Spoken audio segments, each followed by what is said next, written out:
Iya. Bentar, Pak. Bentar, Pak.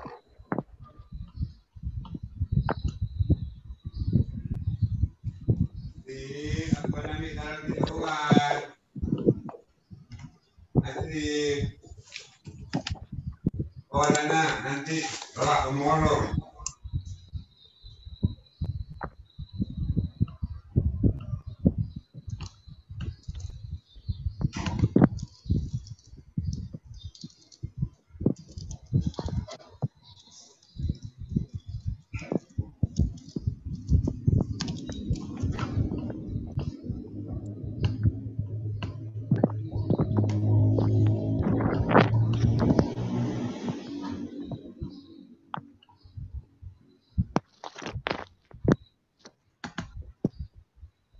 Baik, udah masuk ya teman-teman. Share screen-nya.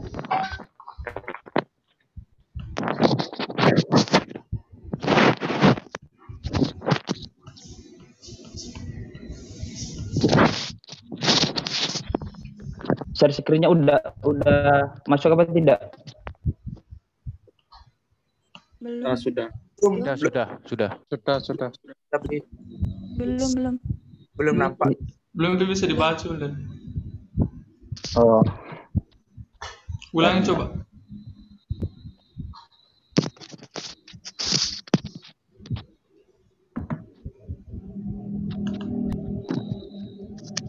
bentar ya.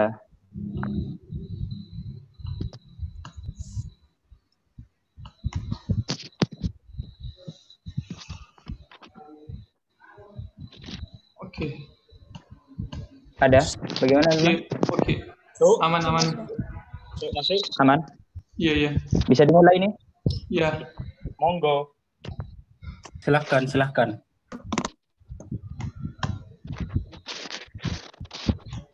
Baik, Assalamualaikum warahmatullahi wabarakatuh. Waalaikumsalam warahmatullahi wabarakatuh. Alhamdulillah alamin wa nasta'inu ala umuri dunya waddin wassalatu wassalamu ala asyrafil anbiya wal mursalin sayyidina Muhammadin wa ala alihi washabihi ajmain. Amma ba'du.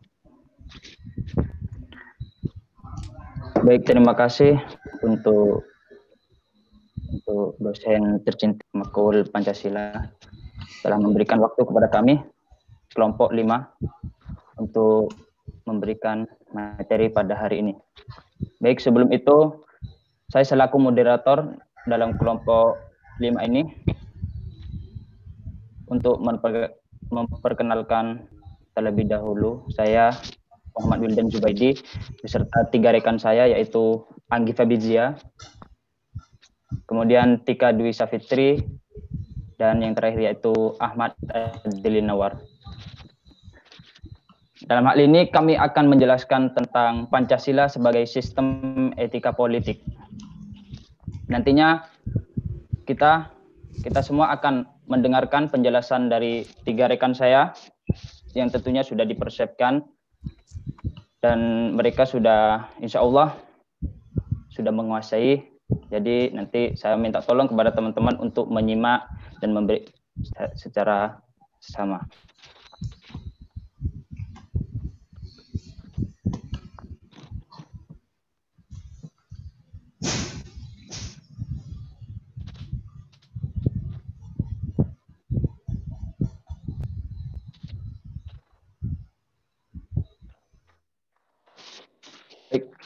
Sebelum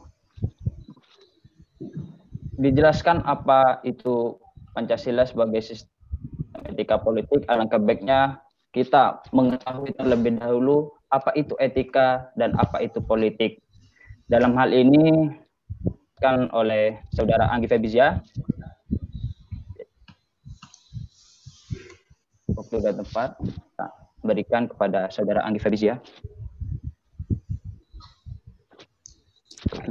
Baik, di sini saya akan menjelaskan tentang menurut para ahli. Slide kedua.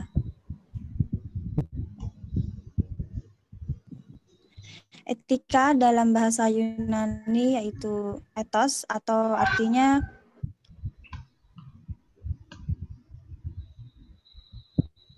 adat dan perilaku. Dalam etika menurut para ahli, menurut Aristoteles, ilmu pengetahuan yang mempelajari satu problem, tindakan atau perbuatan manusia. Dan menurut Hamzah Yakub, ilmu yang memiliki suatu perbuatan mana yang baik dan mana yang buruk, serta perlihatkan amal perbuatan manusia sejauh yang dapat diketahui oleh akal pikiran. Dan menurut Martin, suatu disiplin yang berperan sebagai acuan atau pedoman untuk pengontrol tingkah laku manusia.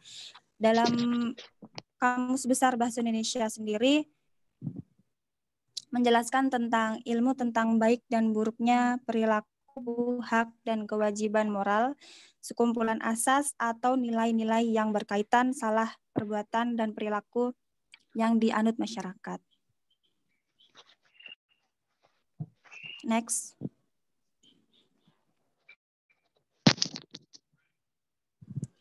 Politik sendiri yaitu politik dalam bahasa Yunani atau disebut politikos, yang berarti dari, untuk, atau yang berkaitan dengan warga negara. Yang pertama, politik adalah proses pembentukan dan pembagian kekuasaan dalam masyarakat, antara lain berwujud proses perbuatan keputusan khususnya dalam negara. Dan yang kedua, politik adalah usaha yang ditempuh warga negara untuk mewujudkan kebaikan bersama, atau teori dari klasik Aristoteles.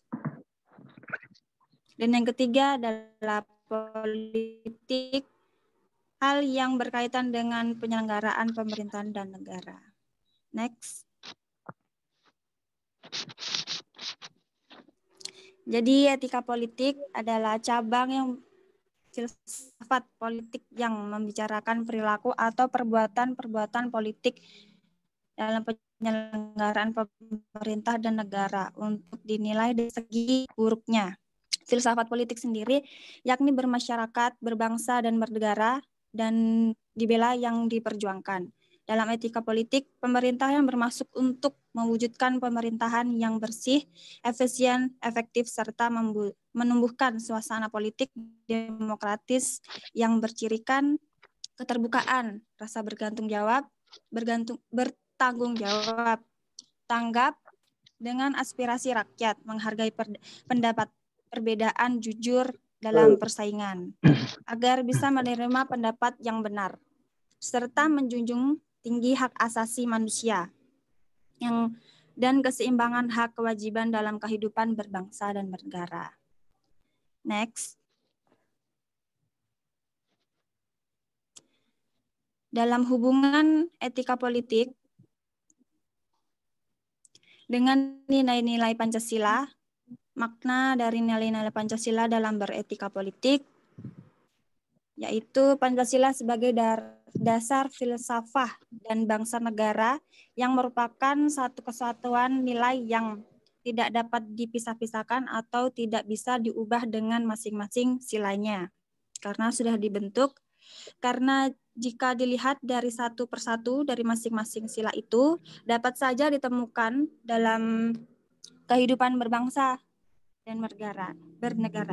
Namun maka Pancasila terletak pada nilai dari masing-masing sila sebagai satu kesatuan yang tidak bisa ditukar balikan letak dan susunannya. Untuk memahami dan mendalami nilai-nilai Pancasila dalam etika politik, itu semua terkandung dalam sila kelima Pancasila. Dan yang pertama berbunyi ketuhanan yang Maha Esa, merupakan etika yang berlandaskan pada kepercayaan dan ketakwaan kepada Tuhan yang Maha Esa.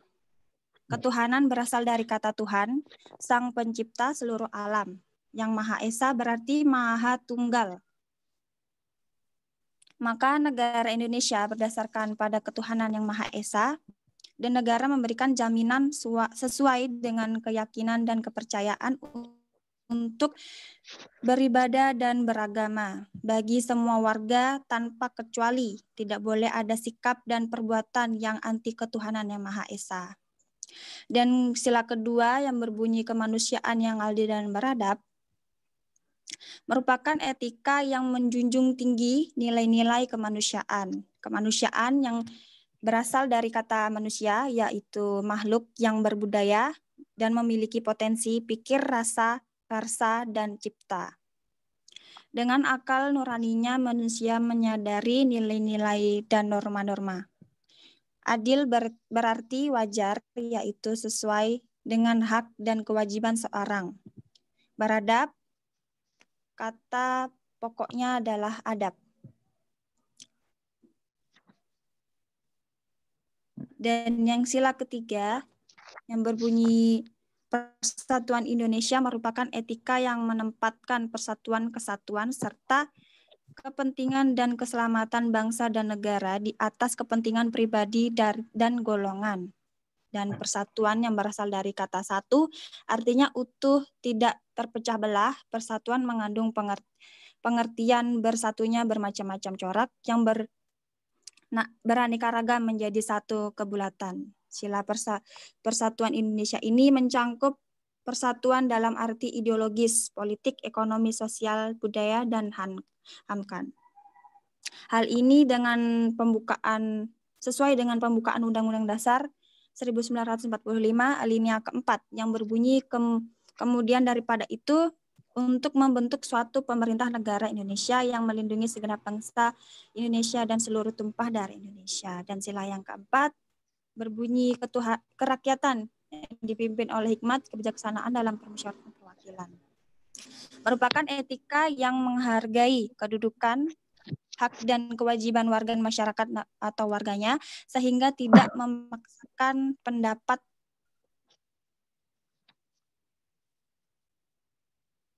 dasar kerakyatan, yaitu sekelompok manusia yang berdiam dalam satu wilayah tertentu. Sila ini bermaksud bahwa Indonesia menganut sistem demokrasi, baik secara langsung maupun tidak langsung. Hal ini berarti bahwa kekuasaan tertinggi berada di tangan rakyat. Dan sila kelima yang berbunyi keadilan sosial bagi seluruh rakyat Indonesia merupakan etika yang menuntun manusia untuk mengembangkan sikap adil terhadap sesama manusia, mengembangkan perbuatan-perbuatan luhur yang mencerminkan sikap dan suasana kekeluargaan dan kegotong royongan. Keadilan sosial berarti keadilan yang berlaku dalam masyarakat segala bidang kehidupan, baik materi maupun spiritual. Seluruh rakyat berarti semua warga Indonesia, baik yang tinggal di dalam maupun di luar negeri. Hakikatnya keadilan sosial bagi seluruh rakyat Indonesia dinyatakan dalam alinea kedua pembukaan Undang-Undang Dasar 1945, yaitu yang berbunyi, dan perjuangan kemerdekaan kebangsaan Indonesia, negara Indonesia yang merdeka, bersatu, dan berkedaulatan, adil, dan makmur. Dan itulah makna-makna dari nilai Pancasila dalam etika politik.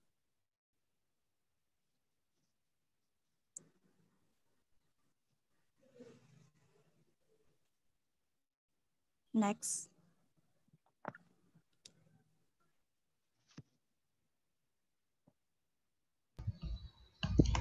Baik, jadi saya akan menjelaskan prinsip dasar etika politik Pancasila. Pancasila sebagai etika politik maka mempunyai 5 prinsip. Berikut ini disusun menurut pengelompokan Pancasila. Karena Pancasila memiliki logika internal yang sesuai dengan tuntutan-tuntutan dasar etika politik modern. Yang pertama yaitu pluralisme. Pluralisme adalah kesediaan untuk menerima pluralitas, artinya untuk hidup dengan positif, damai, dan toleran bersama warga masyarakat yang berbeda pandangan hidup, agama, budaya, adat, dan adat. Pluralisme mengimplikasikan pengakuan terhadap kebebasan beragama, berpikir, kebebasan mencari informasi, dan toleransi. Jadi dapat dipahami secara singkat pluralisme sebagai keadaan masyarakat yang majemuk atau bersangkutan dengan sistem sosial dan politiknya. Jadi saya ulangi, keadaan masyarakat yang majemuk atau bersangkutan dengan sistem sosial dan politiknya. Yang kedua yaitu hak asasi manusia. Adalah hak dasar yang dimiliki oleh manusia sejak lahir. Hak asasi berlaku kapanpun dan dimanapun dan kepada siapapun. hak asasi tidak dapat diganggu-gugat dan tidak bisa dicabut karena merupakan anugerah yang dimiliki setiap manusia. Negara wajib menghormati, melindungi, dan memenuhi hak asasi manusia bagi rakyatnya. Jaminan hak-hak asasi manusia adalah bukti kemanusiaan yang adil dan beradab, karena hak-hak asasi manusia menyatakan bagaimana manusia wajib diperlakukan dan wajib tidak diperlakukan. Atau juga singkatnya, yaitu hak asasi adalah hak yang dilindungi secara internasional oleh PBB, seperti hak untuk hidup, hak kemerdekaan, hak untuk memiliki, dan hak untuk mengeluarkan pendapat dan lain sebagainya. Yang ketiga yaitu solidaritas bangsa.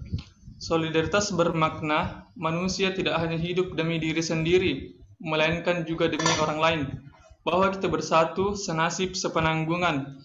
Manusia hanya hidup menurut harkatnya apabila tidak hanya bagi dirinya sendiri, melainkan menyumbang sesuatu pada hidup manusia-manusia lainnya. Dapat disimpulkan sebagai solidaritas bermakna manusia tidak hanya hidup demi diri sendiri, melainkan juga demi orang lain, bahwa kita bersatu, senasib, sepenanggungan. Bisa diambil contoh jika teman kita ditimpa musibah atau kecelakaan, kita sebagai manusia yang tidak bisa hidup tanpa orang lain dan juga bersatu, senasib, sepenanggungan, kita sebagai manusia harus menolongnya. Salah satu contohnya yaitu dengan bisa menggalangkan dana untuk teman kita tersebut. Yang keempat yaitu demokrasi. Prinsip kedaulatan rakyat menyatakan bahwa tidak ada manusia atau sebuah elit atau sekelompok ideologi berhak untuk menentukan dan memaksakan orang lain harus atau boleh hidup. Demokrasi berdasarkan kesadaran bahwa mereka yang dipimpin berhak menentukan siapa yang memimpin mereka dan kemana mereka mau dipimpin. Jadi, demokrasi memerlukan sebuah sistem penerjemah kehendak masyarakat ke dalam tindakan politik. Bisa disingkat juga yaitu demokrasi yaitu bentuk atau sistem pemerintahan yang seluruh rakyatnya turut serta memerintah dengan perantaraan wakilnya yaitu pemerintah rakyat. Jadi dari rakyat, oleh rakyat, dan untuk rakyat. Yang kelima yaitu keadilan sosial. Keadilan merupakan norma moral paling dasar dalam kehidupan masyarakat. Moralitas masyarakat mulai dengan penolakan terhadap ketidakadilan. Tuntutan keadilan sosial tidak boleh dipahami secara ideologis sebagai pelaksanaan ide-ide, ideologi-ideologi, dan agama-agama tertentu. Keadilan sosial tidak sama dengan sosialisme. Keadilan sosial adalah keadilan yang terlaksana dalam kenyataan.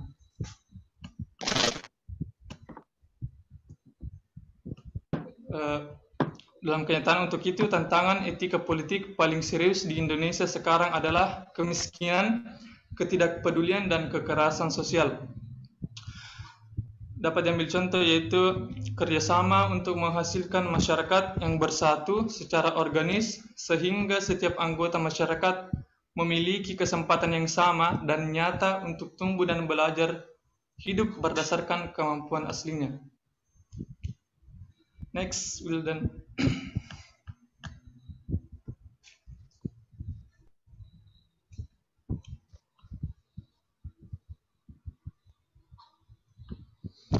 Implementasi dalam kehidupan berbangsa dan bernegara. Sebagai warga negara yang Pancasialis, dalam kehidupan bernegara sudah menjadi keharusan untuk menerapkan sikap-sikap positif antara lain. Yang pertama yaitu meletakkan kepentingan bangsa dan negara di atas kepentingan pribadi dan golongan.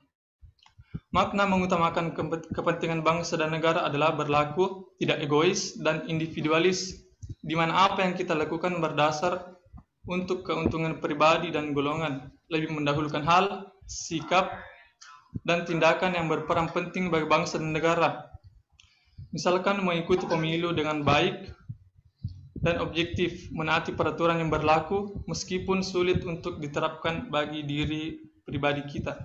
Yang kedua yaitu lebih mendahulukan kewajiban asasi daripada menuntut hak asasi. Kita harus mendahulukan kewajiban daripada hak, karena kewajiban sesuatu yang harus dikerjakan dan dipenuhi untuk mendapatkan hak kita. Jika kita mendahulukan hak kita, maka kewajiban kita tidak akan terlaksana dengan baik. Yang ketiga yaitu menyeimbangkan antara kewajiban asasi dengan hak asasi. Kewajiban adalah sesuatu yang harus dilakukan dengan penuh rasa tanggung jawab. Contoh dari kewajiban adalah hak dan kewajiban warga negara diatur dalam Undang-Undang Dasar 1945 yang meliputi melaksanakan tertib di sekolah, membayar SPP, atau melaksanakan tugas yang diberikan guru dengan sebaik-baiknya. Contoh hak asasi pribadi yaitu hak kebebasan untuk bergerak, bepergian, dan berpindah tempat, hak kebebasan mengeluarkan atau menyatakan pendapat, dan hak kebebasan memilih dan aktif dalam organisasi atau kumpulan. Yang keempat yaitu tidak melakukan perbuatan-perbuatan yang merugikan kepentingan umum.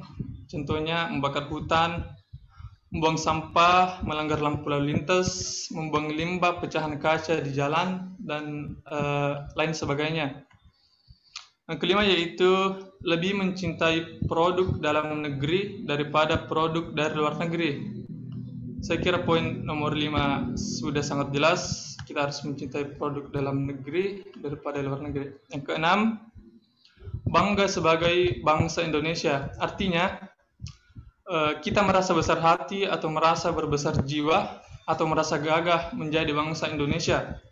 Konsekuensinya, kalau kita merasa bangga sebagai bangsa Indonesia, akan selalu berupaya menjunjung tinggi nama baik dan negara dimanapun dan kapanpun kita berada. Yang ketujuh yaitu membina persatuan dan kesatuan. Membina persatuan dan kesatuan adalah mengajari tentang bagaimana menerapkan persatuan dan kesatuan yang ada di lingkungan, baik di sekolah, di lingkungan masyarakat, keluarga, dan lainnya. Next, Wildan.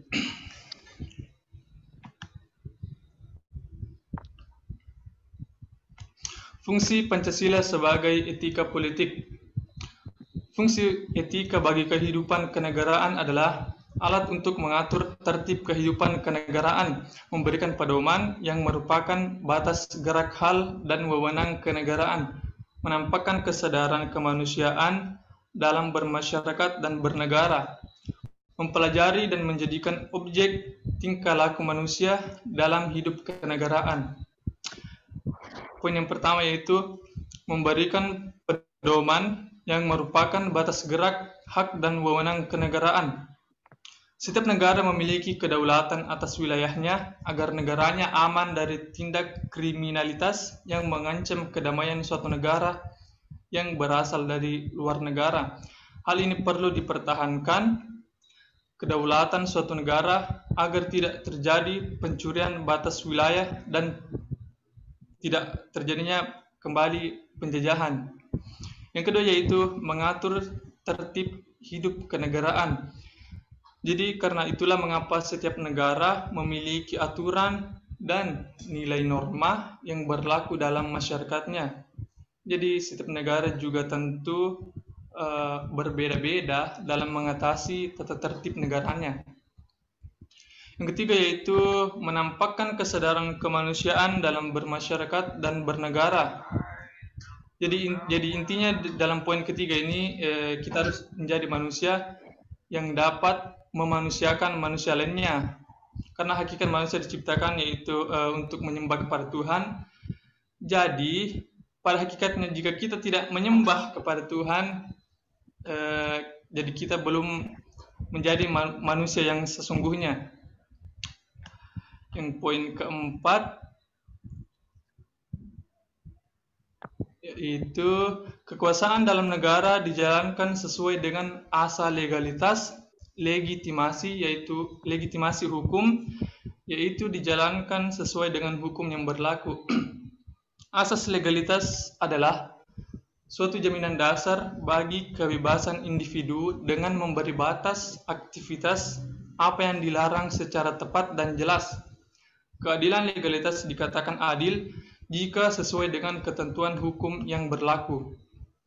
Dan yang terakhir adalah disahkan dan dijalankan secara demokratis. Negara demokratis, persatuan biasa juga disebut sebagai negara yang dijalankan berdasarkan prinsip kedaulatan rakyat yang dilaksanakan secara demokratis dan dibentuk melalui pemilihan umum.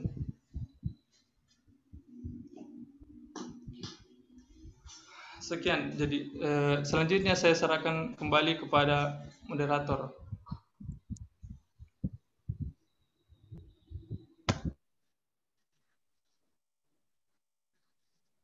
Baik, terima kasih atas penjelasannya untuk saudara beserta Anggita Bizia. Sungguh menarik penjelasannya, serta lugas terhadap materinya. Jadi, patut kita ketahui bahwasanya etika itu untuk mengetahui suatu hal yang baik dan buruknya. Jadi bila di filsafat itu ada logika, logika itu membicarakan benar dan salahnya sesuatu, serta estetika itu membicarakan tentang indah dan jeleknya sesuatu, maka etika itu membicarakan tentang baik dan buruknya sesuatu. Jadi bila etika dikembalikan pada politik, maka bagaimana proses perpolitikan itu baik dan buruknya.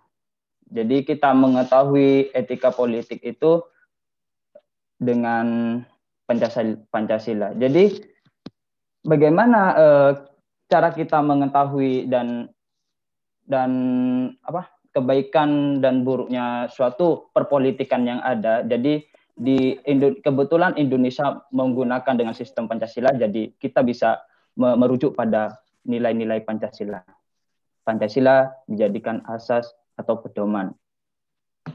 Baik, untuk itu tentunya dalam pengamalan atau implementasi nilai-nilai Pancasila tentunya ada dampak positif, begitu pula dampak negatif, serta sebab mengapa dampak tersebut terjadi.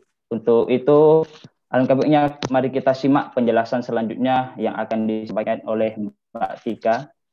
Baik, waktu dan kesempatan saya berikan.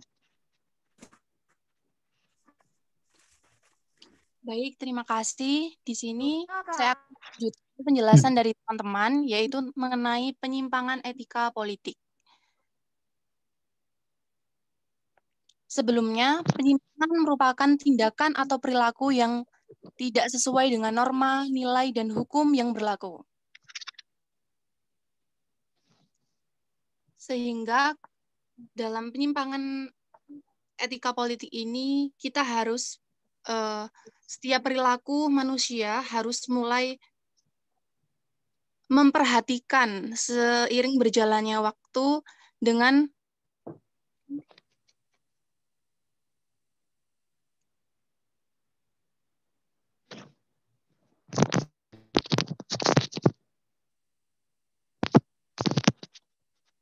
mematuhi norma nilai dan hukum yang berlaku. Yaitu perbuatan yang bertujuan meniadakan atau mengganti Pancasila dengan ideologi lain. Yang kedua, merupakan ekstremisme ideologis yang anti-terorisme, di mana ekstremisme merupakan paham atau keyakinan yang sangat kuat terhadap sesuatu yang melebihi batas kewajaran, di mana politik dan agama yang membuat suatu aksi dalam mewujudkan di berbagai macam cara. Yang anti-terorisme merupakan sampingkan hidup dengan positif dan dengan biasa, yaitu bersama warga masyarakat yang berbeda pandangan hidup, agama, budaya maupun adat.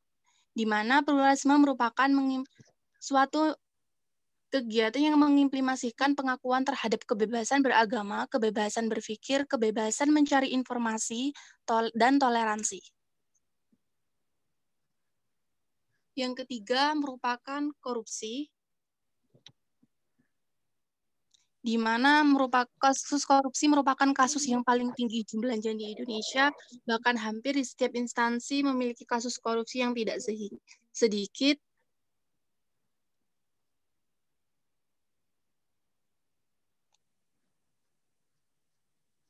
Sehingga diperlukan pemahaman nilai-nilai akan Pancasila dengan baik dan benar.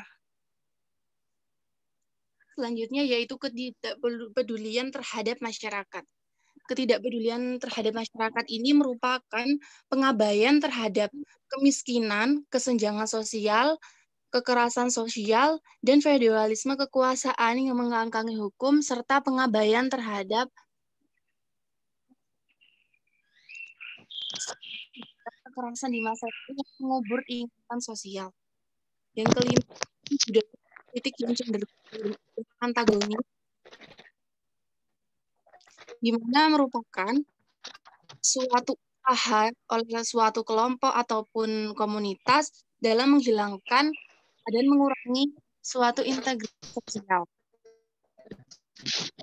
Yang keenam, yaitu menafsirkan secara keliru pasal undang-undang sehingga bertentangan dengan Pancasila. Next.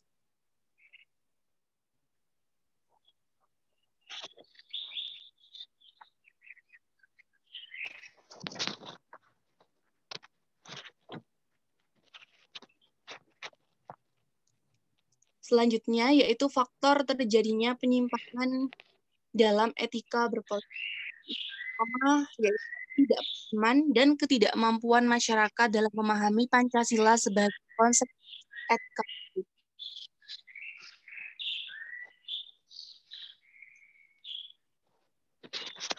Kurangnya kesadaran akan pentingnya penerapan Pancasila dalam kehidupan sehari-hari, kurangnya usaha untuk menanamkan nilai Pancasila dalam diri masing-masing suatu individu merupakan utama dalam penyimpangan etika politik. Di mana etika politik harusnya berdasarkan pada butuh sila Pancasila semakin diabaikan oleh keinginan serta kepentingan individu dalam politik. Sehingga perubahan pola pikir masyarakat yang semakin meninggalkan makna dari Pancasila itu sendiri dipengaruhi oleh budaya barat yang menggerus rasa nasionalisme bangsa. Sehingga seharusnya masyarakat menerapkan nilai-nilai Pancasila yang dijadikan sebagai pedoman dalam kehidupan sehari-hari, terutama dalam kegiatan berpolitik yang bertujuan dalam menciptakan keadilan di suatu negara. Yang kedua, merupakan krisis moral yang terjadi di dalam lingkungan masyarakat Indonesia, di mana moral masyarakat semakin luntur, tergantikan oleh budaya-budaya serta kebiasaan baru yang tidak sesuai dengan kepribadian bangsa Indonesia. Hal ini tampak dari konflik sosial yang berkepanjangan, berkurangnya sopan santun dan budi luhur dalam pergaulan sosial, melemahnya kejujuran dan sikap amanah dalam kehidupan berbangsa, pengabaian terhadap ketentuan hukum dan peraturan yang disebabkan oleh faktor-faktor yang berasal baik dari dalam maupun dari luar.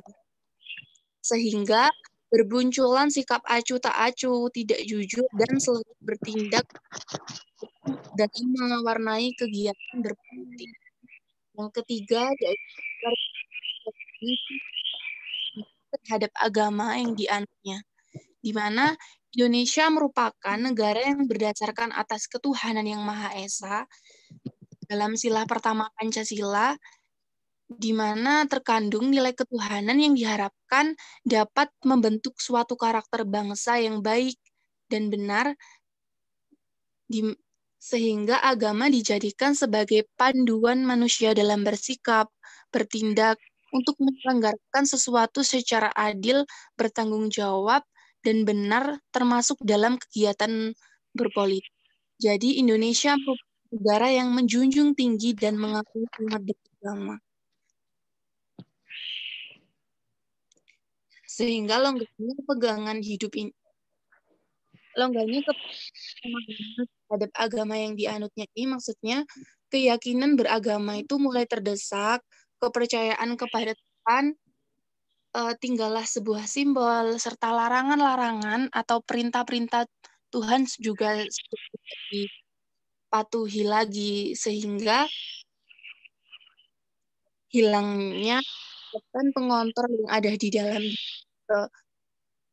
suatu individu membuat manusia cenderung bersikap menyimpang terhadap nilai-nilai agama serta yang keempat yaitu lemahnya pengawasan serta penegakan hukum. Indonesia merupakan negara hukum, jadi segala sesuatu yang terjadi dalam negara telah diatur oleh undang-undang dan sesuai dengan Pancasila. Hukum di sini berfungsi dalam mengatur serta menertibkan masyarakat suatu negara terhadap negara tersebut. Pengawasan akan tindakan hukum yang tegas penting untuk diterapkan agar masyarakat suatu negara dapat patuh dan tidak berbuat menyimpang. Baik, itu selesai. Terima kasih. Saya kembalikan kepada moderator.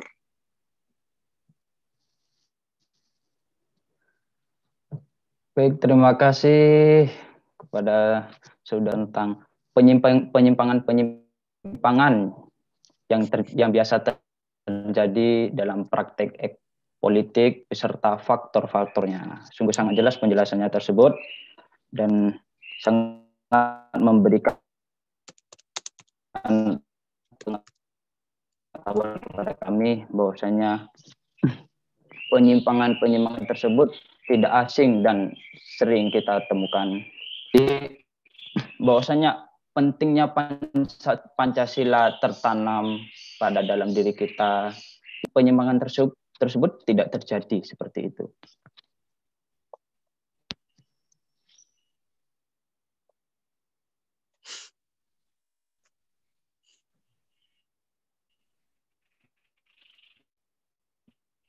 Demikian potret.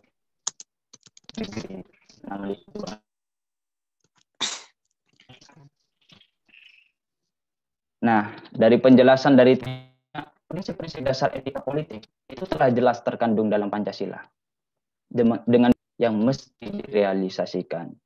Sudah cukup bahwasanya Pancasila kita jadikan politikan. Adapun nilai-nilai dalam Pancasila sudah dijelaskan sebagaimana oleh Mbak Anggi tadi. Oh, Mbak Adli, Mbak Saudara Adli. Prinsip-prinsip dalam etika berpolitik, nilai-nilai Pancasila itu ada dan ada dampak positif. Jadi kemudian yaitu kesimpulannya untuk bisa melaksanakan negara Pancasila perlu ada usaha dari semua warga negara. Yang paling utama tentu saja adalah satu, adanya niat untuk memahami nilai-nilai Pancasila. Yang kedua, mempraktekkannya secara terus-menerus atau membiasakannya. Ini sudah biasa. Maksudnya niat itu penting, poin utama dalam melakukan hal sesuatu. Dan tentunya niat tidak cukup tanpa adanya pelaksanaan yang terus-menerus.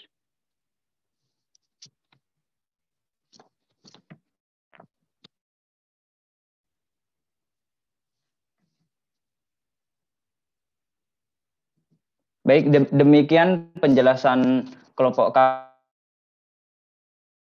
kami, kelompok 5, tentang Pancasila sebagai etika politik.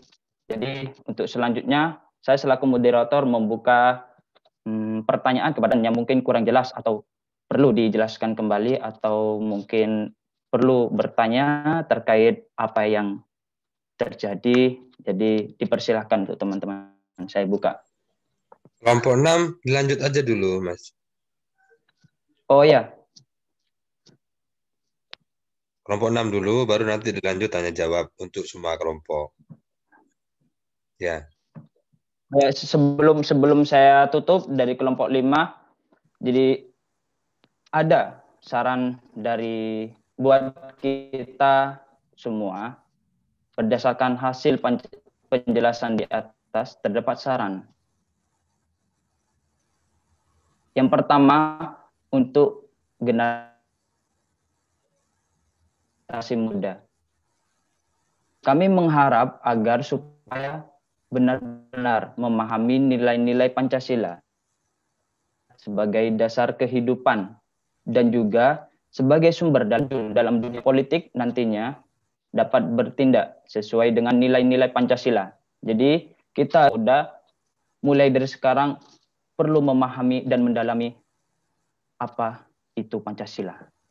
Dan tentunya tidak hanya memahami, melainkan menanamkan dalam jiwa diri kita, sehingga setiap apa yang kita lakukan itu keluar sesuai dari Pancasila. Yang kedua yaitu kepada elit politik, untuk agar lebih memahami akan makna Pancasila dalam menerapkan politik yang adil dan memperhatikan kebutuhan masyarakat. Tidak ada faktor lain seperti politik sehingga dapat merusak citra dalam melakukan tindakan yang dapat merusak nilai Pancasila seperti korupsi dan lain sebagainya. Jadi tidak hanya kaum muda melainkan juga kaum politik yang memang sudah terjun di dalam dunia politik, jadi mereka patut untuk lebih mendalami poin-poin atau nilai-nilai Pancasila. Terima kasih dari kami selaku pemateri dalam hari ini. Kami kelompok 5, bila ada salah atau kurang penjelasan baik tutur kata atau perbuatan, kami mohon maaf. Sekian, terima kasih. Assalamualaikum warahmatullahi wabarakatuh. Waalaikumsalam warahmatullahi wabarakatuh. Kelompok 6 dibantu juga untuk menjadi moderator, tidak apa-apa moderator yang kelompok 5. Jadi kelompok 6 dibantu dimoderatori juga sekalian, biar satu moderator aja. Baik, Pak.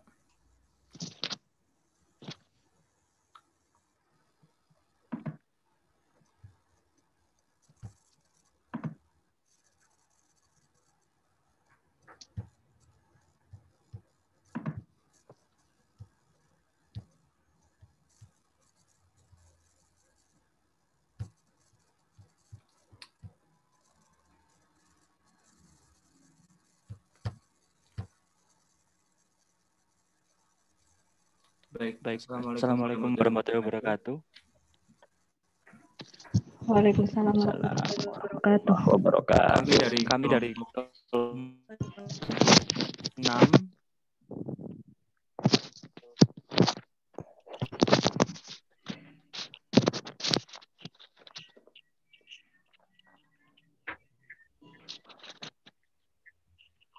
Kami dari kelompok 6 akan membawakan materi hubungan antara agama dan Pancasila.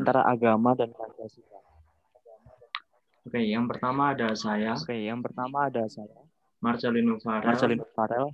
Yang kedua ada saudara Ivan Muhammad Sakif. Ada Adelia Francisca dan ada Marcelino. Di hubungan agama dan Pancasila ini sendiri, saya mengambil 4 topik utama. Yang pertama, sejarah perkembangan agama, dinamika agama di Indonesia, hubungan antar agama di Indonesia, dan Islam dan toleransi beragama. Langsung ke materi pertama, yaitu sejarah perkembangan agama. Agama di Indonesia memegang peranan penting dalam kehidupan masyarakat. Hal ini dinyatakan dalam ideologi bangsa Indonesia. Pancasila sila pertama, yaitu ketuhanan yang Maha Esa. Oke, sejarah agama. Berdasarkan sejarah, kaum pendatang telah menjadi pendorong utama keanekaragaman agama dan kultur di dalam negeri, dengan pendatang dari India, Tiongkok, Portugal, Arab, dan Belanda. Agama yang pertama adalah agama kita sendiri, yaitu Islam, yang masuk ke Indonesia pada abad ke-14 Masehi. Berasal dari Gujarat, India. Islam sendiri menyebar sampai pantai barat Sumatera dan kemudian berkembang ke timur Pulau Jawa. Yang kedua ada agama Kristen Protestan yang berkembang di Indonesia selama masa kolonial Belanda atau VOC pada sekitar abad ke-16. Ketiga, yaitu agama Hindu. Kebudayaan dari agama Hindu tiba di Indonesia pada abad pertama Masehi, bersamaan waktunya dengan kedatangan agama Buddha, yang kemudian menghasilkan sejumlah kerajaan Hindu-Buddha seperti Kutai, Mataram, dan Majapahit. Buddha merupakan agama tertua kedua di Indonesia, tiba pada sekitar abad ke-6 Masehi. Sejarah Buddha sendiri di Indonesia berhubungan erat dengan sejarah Hindu. Sejumlah kerajaan Buddha telah dibangun sekitar periode yang sama. Selanjutnya ada agama Katolik, yang pertama kali masuk Indonesia pada bagian pertama abad ke-7 di Provinsi Sumatera Utara. Yang terakhir adalah agama Konghucu yang berasal dari Cina, daratan, dan yang dibawa oleh para pedagang Tionghoa dan imigran. Diperkirakan pada abad ke-3 Masehi, orang Tionghoa tiba di Kepulauan Nusantara. Lanjut ke topik kedua, yaitu dinamika agama di Indonesia. Silakan Saudara Ifat untuk dibaca materinya.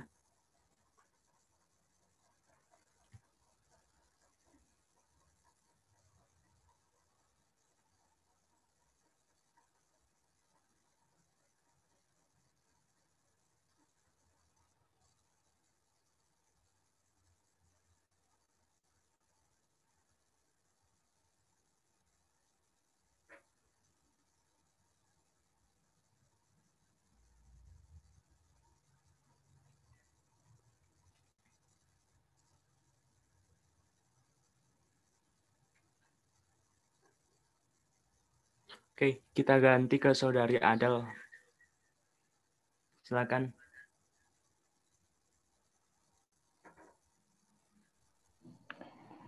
Dinamika agama di Indonesia.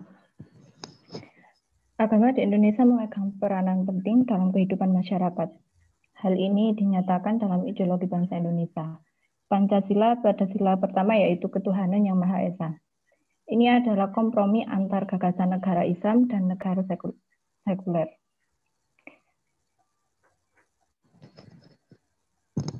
Sejumlah agama di Indonesia berpengaruh secara kolektif terhadap politik, ekonomi, dan budaya. Menurut hasil sensus penduduk Indonesia 2010, 87,18% dari 2.3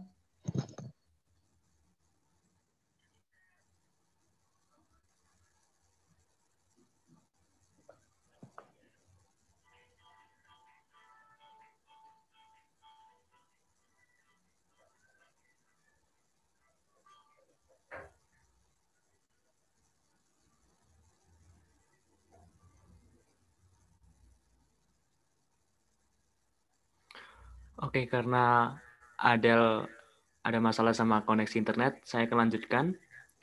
Dinamika agama di Indonesia. Agama di Indonesia memegang peranan penting dalam kehidupan masyarakat. Hal ini dinyatakan dalam ideologi bangsa Indonesia Pancasila. Ketuhanan yang Maha Esa. Ini adalah kompromi antara gagasan negara Islam dan negara sekuler. Sejumlah agama di Indonesia berpengaruh secara kolektif terhadap politik, ekonomi, dan budaya.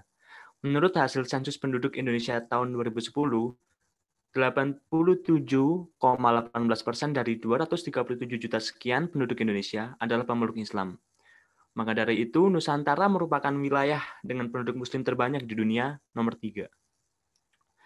6,96 sebagainya adalah pemeluk agama Kristen Protestan, 2,9% adalah pemeluk Kristen Katolik, 1,69% pemeluk agama Hindu, 0,72% agama Buddha, 0,05% pemeluk agama Konghucu, dan sisanya yaitu 0,13% adalah agama lainnya.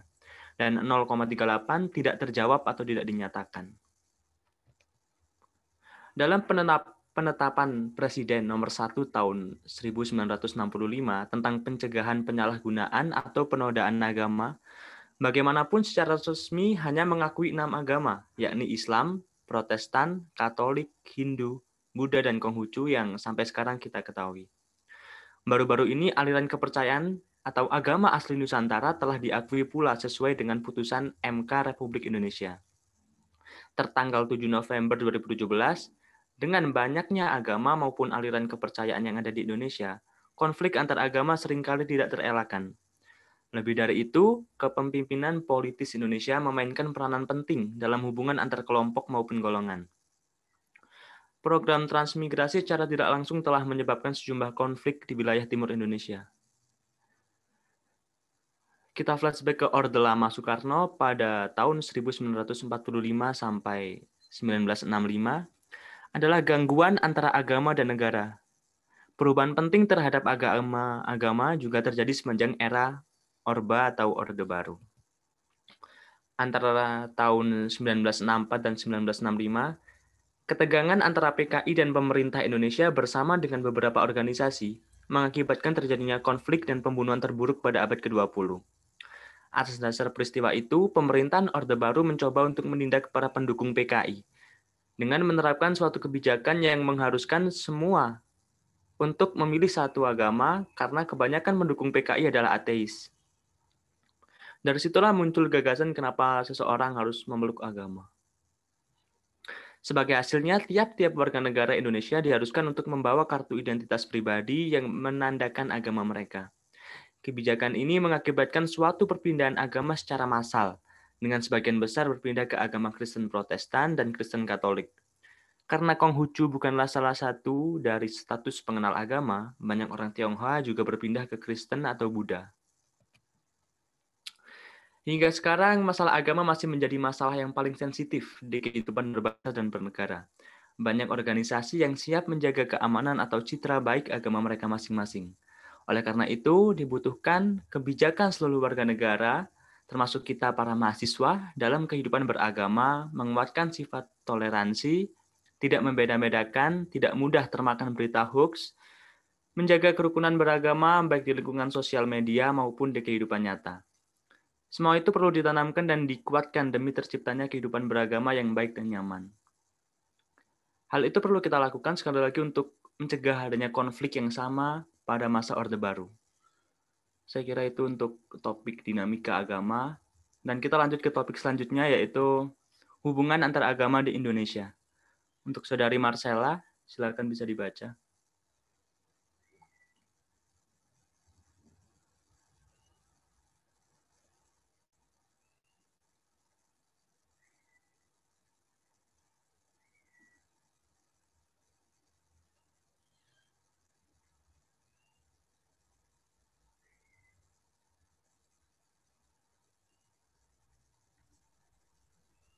Hubungan antar agama di Indonesia. Indonesia adalah yang memiliki keberagaman ini sering menimbulkan suatu masalah yang sangat diperhatikan karena semua itu menimbulkan perpecahan yang mengakibatkan rasa persatuan dalam kehidupan berbangsa dan bernegara. Hubungan antar agama penting dalam kehidupan berbangsa dan bernegara. Belakangan ini sering kita lihat atau kita dengar di Indonesia terjadi berbagai perbedaan pendapat antar agama maupun antar sudut pandang masing-masing orang. Yang paling sangat disayangkan ini dapat menimbulkan pertikaian antar sesama. Next.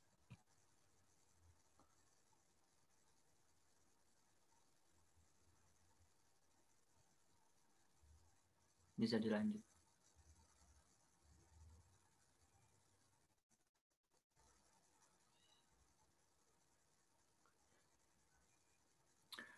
Konflik ini tidak lain disebabkan oleh beberapa faktor, diantaranya yaitu kurangnya rasa menghormati baik antar pemeluk agama, satu dengan yang lainnya ataupun sesama pemeluk agama. Sekali lagi kita kembali ke di mana pentingnya toleransi itu sendiri antar pemeluk agama yang satu dengan pemeluk agama yang lain. Yang kedua, adanya kesalahpahaman yang timbul karena adanya kurang komunikasi antar pemeluk agama. Yang ketiga, perbedaan individu yang meliputi perbedaan pendirian dan perasaan. Kurang memahami dan menghargai agama lain serta umat beragama lain. Dan terakhir, kurang memahami dan menghargai hakikat dan martabat manusia. Lagi-lagi sila pertama dan sila yang lainnya ada di Pancasila memiliki kaitan yang sangat erat, di mana sila pertama harus disokong dengan sila kedua, sila ketiga, dan sila-sila berikutnya, di mana keadilan, toleransi, dan memahami perbedaan sangat dibutuhkan dalam kehidupan beragama, baik berbangsa maupun bernegara. Cara untuk mengatasi konflik tersebut yaitu meningkatkan kesadaran umat beragama terhadap perbedaan, saling hormat-menghormati antar pemeluk agama yang berbeda-beda. Yang ketiga, meningkatkan pengetahuan nilai-nilai agama masing-masing, menghilangkan sikap fanatik yang berlebihan, yang selalu mengagung-agungkan agama sendiri secara berlebihan. Definisinya boleh kita fanatik, namun kita tetap harus menghargai perbedaan dan tetap mengutamakan sikap toleransi itu tadi. Yang terakhir silakan dibaca Mbak Adel yang sudah kembali ke Zoom. Saya lanjut aja materi saya sendiri. Kenapa? Next slide. Next slide.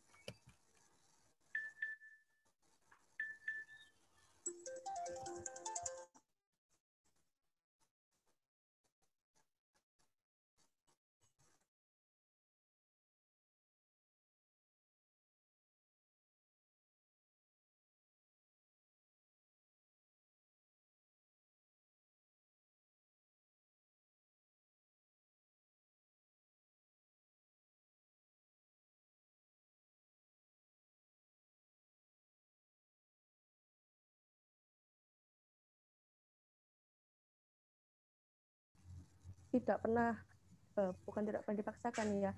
Allah itu memberi petunjuk kebenaran, tetapi kembali lagi kepada manusianya mau menerima petunjuk tersebut atau tidak.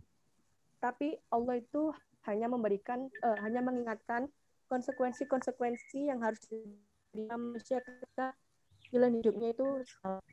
Nah, Islam itu menghargai, menghormati semua manusia sebagai hamba Allah, baik mereka Muslim maupun Muslim. Di hadapan Allah itu manusia semua sama, karena semua manusia mempunyai kedudukan masing-masing dan hak dan kewajiban yang sama. Yang membedakan manusia yang satu dengan lainnya hanyalah ketakwaan.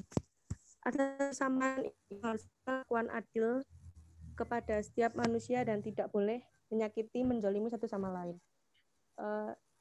Saat dari beragama ini tentunya banyak, terutama bagi negara Indonesia yang banyak memiliki aliran kepercayaan dan agama. Di sini itu cara kita menghormati dan menghargai antar penganut agama lain, yakni seperti tidak memaksakan orang lain untuk menganut agama kita. Contohnya itu kita mempunyai teman berbeda agama itu seperti Kristen, Hindu, Buddha, dan lain-lainnya. Nah, kita itu tidak perlu memaksakan mereka untuk menganut agama yang kita yakini, seperti Islam contohnya. Cukup kita menunjukkan sikap toleransi kita kepada mereka, yakni dengan menghormati dan menghargai pilihan mereka. Dan cara yang kedua yakni tidak mencela dan menghina agama lain dengan alasan apapun. Jadi kita itu tidak perlu menghina atau mencela atau menjelek-jelekan agama lain untuk mendapat penilaian terbaik agama kita. Terus yang ketiga itu ada dilarang ataupun mengganggu umat agama lain untuk beribadah sesuai agama atau kepercayaan masing-masing. Nah, itu tuh kita cukup menghargai dan menghormati ketika teman kita yang berbeda agama sedang melakukan beribadah atau hal yang lainnya. Jadi kita cukup memberikan sikap toleransi beragama kepada mereka. Next slide. Sudah ini. Ketegangan yang sering timbul antar umat beragama dan antara umat beragama dengan pemerintah disebabkan oleh yang pertama itu sifat dan masing-masing agama yang mengandung tugas dakwah atau misi. Yang kedua, kurangnya pengetahuan para pemeluk agama akan agamanya sendiri dan agama pihak lain. Ini tuh sering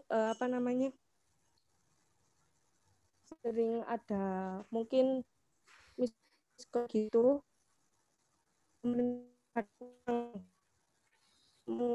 kurang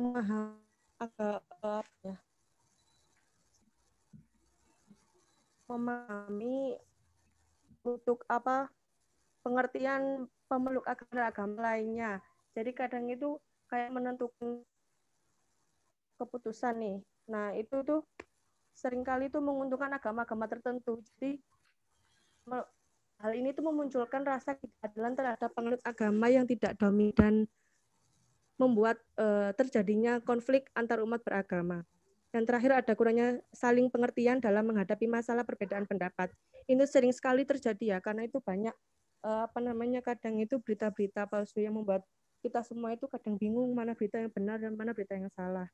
Nah, Nah, itu tuh kenapa pentingnya sikap toleransi di sini itu karena kita bisa menggunakan musyawarah dalam menyelesaikan berbagai masalah. Karena musyawarah itu dilakukan dengan tujuan untuk mempertemukan berbagai pendapat dan pandangan untuk menyelesaikan suatu masalah. Jadi sikap toleransi di sini itu meminimalisir adanya kesalahpahaman maupun permusuhan dalam masyarakat. Next slide. Dalam pembinaan umat beragama, para pemimpin dan tokoh agama mempunyai peranan yang besar, yaitu menerjemahkan nilai-nilai dan norma-norma agama dalam kehidupan bermasyarakat. Yang kedua, menerjemahkan gagasan pembangunan ke dalam bahasa yang dimengerti oleh rakyat. Yang ketiga, memberikan pendapat, saran, dan kritik yang sehat terhadap ide-ide dan cara-cara yang dilakukan untuk suksesnya pembangunan. Dan yang terakhir, mendorong dan membimbing masyarakat dan umat beragama untuk ikut serta dalam usaha pembangunan. Terima kasih. Oke, karena tadi yang materi ketiga kita skip, sekarang kita kembali ke materi yang ketiga.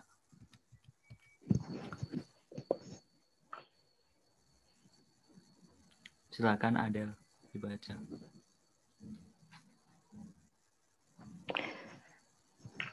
Oke, di sini saya akan menjelaskan mengenai poin ketiga, yaitu hubungan antar agama di Indonesia. Indonesia adalah negara yang memiliki beragam agama. Keberagamaan ini sering menimbulkan suatu masalah yang sangat perlu diperhatikan. Karena semua itu akan menimbulkan perpecahan yang mengakibatkan hilangnya rasa persatuan dan kesatuan dalam kehidupan berbangsa dan bernegara. Hubungan antar agama sangat penting dalam kehidupan berbangsa dan bernegara. Mengapa dikatakan penting? Yaitu agar kita terhindar dari konflik-konflik antar masyarakat yang sering mengatasnamakan agama. Kerukunan umat beragama itu sangat penting untuk menentukan kondisi kehidupan kita di masyarakat. Kita masing-masing harus memegang teguh kerukunan dalam kehidupan bermasyarakat. Maka masyarakat akan menjadi satu komunitas terbaik dan mendukung peningkatan eksistensi diri. Belakangan ini sering kita lihat atau kita dengar di Indonesia sering terjadi berbagai perbedaan pendapat antar agama maupun antar sudut pandang masing-masing orang. Yang paling sangat disayangkan yaitu jika perbedaan ini dapat menimbulkan pertikaian antar sesama. Sesungguhnya salah satu masalah besar bagi bangsa Indonesia zaman ini ialah bagaimana memproporsionalisasikan Pancasila dan agama sehingga benar-benar terbukti bahwa di dalam negara dan masyarakat Pancasila ini agama dapat diamalkan lebih baik dan sebaiknya umat beragama di negara ini merupakan tulang punggung ideologi nasional Indonesia. Konflik ini tidak lain disebabkan oleh beberapa faktor diantaranya yaitu 1. Kurangnya rasa menghormati baik antar pemeluk agama satu dengan yang lainnya ataupun sesama pemeluk agama. Kita ambil contoh saja seperti kita sebagai umat agama Islam tidak menghormati atau tidak menghargai dengan adanya hari raya umat beragama lain seperti Kristen, Buddha, Hindu, dan lain-lain. Yang kedua yaitu adanya kesalahpahaman yang timbul karena adanya kurang komunikasi antar pemeluk agama. Misalnya kita sebagai pemeluk agama Islam tidak mau berteman atau mengenal dengan pemeluk agama lain. Nah, ini akan menimbulkan suatu konflik antar agama. Yang ketiga yaitu perbedaan individu yang meliputi perbedaan pendirian dan perasaan. Kita ambil contoh seperti perbedaan yang sering kita alami yaitu dalam kegiatan diskusi. Yang keempat yaitu kurang memahami dan menghargai agama lain serta umat beragama lain. Yaitu kurangnya menimbulkan sikap toleransi terhadap individu itu. Yang kelima yaitu kurang memahami dan menghargai hakikat dan martabat manusia. Kita manusia harus menjunjung tinggi martabat dan hakikat dan martabat kita sebagai manusia. Dengan cara kita tidak boleh bersikap sewenang-wenang dan menghormati sesama manusia tanpa membedakan agama, kedudukan sosial, suku, ataupun bangsa. Next.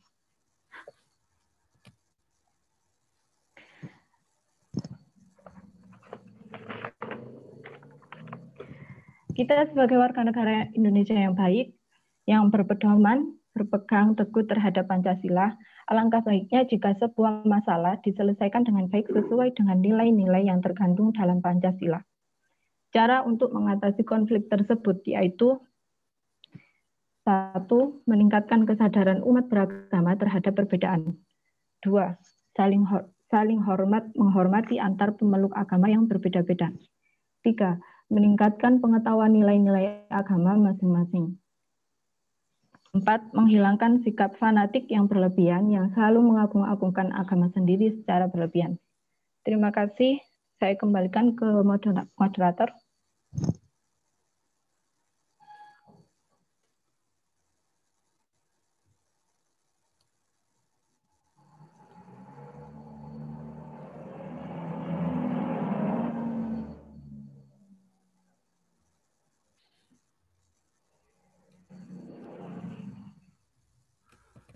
Baik.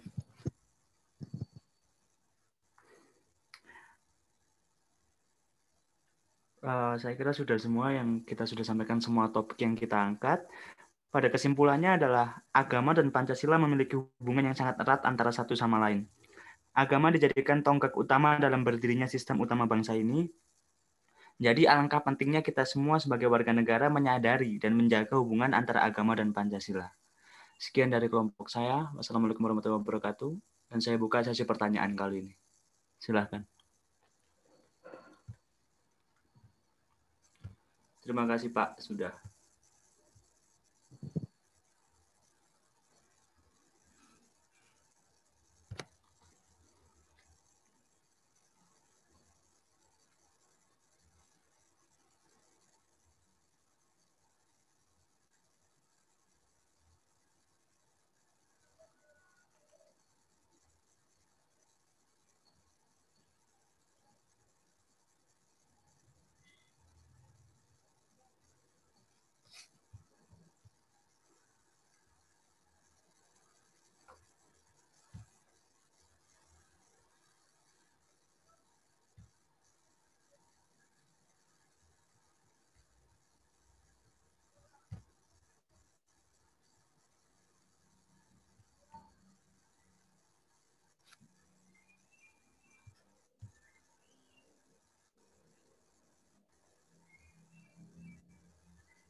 Sampun Pak, selesai.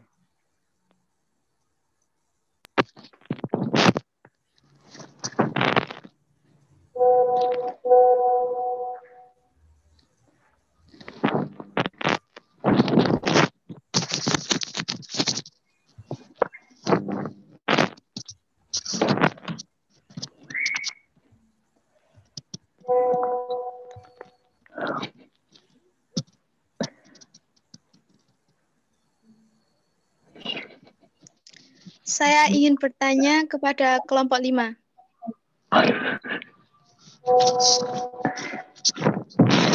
Baik, terima kasih. Oke, Assalamualaikum. Untuk siapa? Silakan perkenalkan nama, lalu pertanyaannya. Saya Sylvia Tuni Amit dari kelompok 1. Mohon diperhatikan ya. Jadi kan kelompok 5 menjelaskan tentang etika politik dan di dalamnya ada penyimpangan politik kan. Nah, kan baru-baru ini ada penyimpangan politik yang dilakukan oleh Menteri Kelautan dan Perikanan Edi Prabowo terkait kasus dugaan suap izin ekspor benih ekspor lobster. Nah, saya bertanya, apa sih pendapat atau pandangan kelompok 5 tentang kasus ini jika dikaitkan dengan materi yang telah dijelaskan? Dan apa solusi yang tepat menurut kelompok 5 untuk menyelesaikan masalah suap. Karena kan masalah suap itu sering terjadi di Indonesia dan sangat merugikan rakyat. Terima kasih. Apa perlu diulang soalnya? Terima kasih, sudah jelas, Mbak. Oke, terima kasih.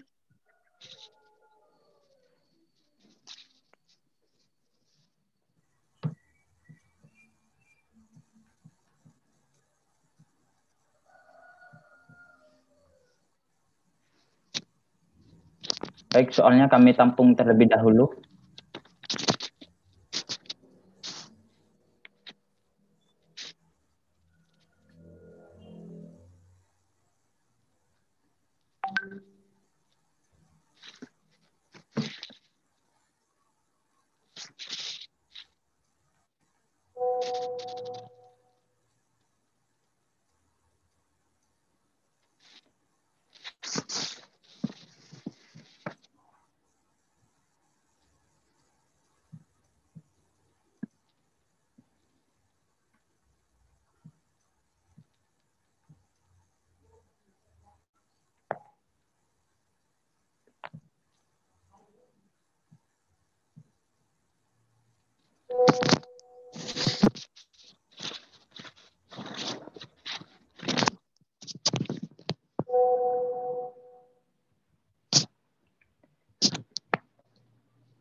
Untuk bagi penanya, harap untuk bersabar terlebih dahulu karena dalam hal ini kami masih perlu berdiskusi dalam kelompok untuk memberikan jawaban dari setiap pertanyaan.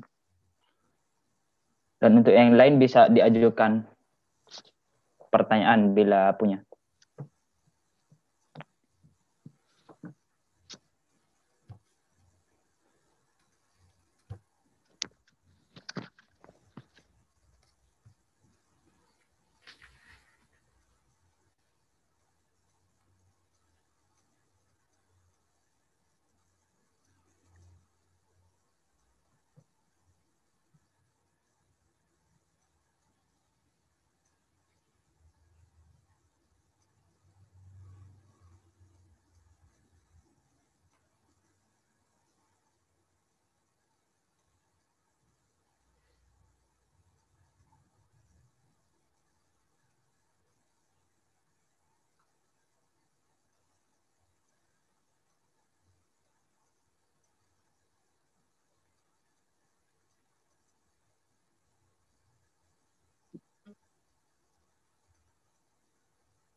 Assalamualaikum warahmatullahi wabarakatuh. Waalaikumsalam warahmatullahi wabarakatuh. Nama Ya, saya, dengan siapa? Nama saya Durana Mafaza. Saya ingin bertanya kepada kelompok 5.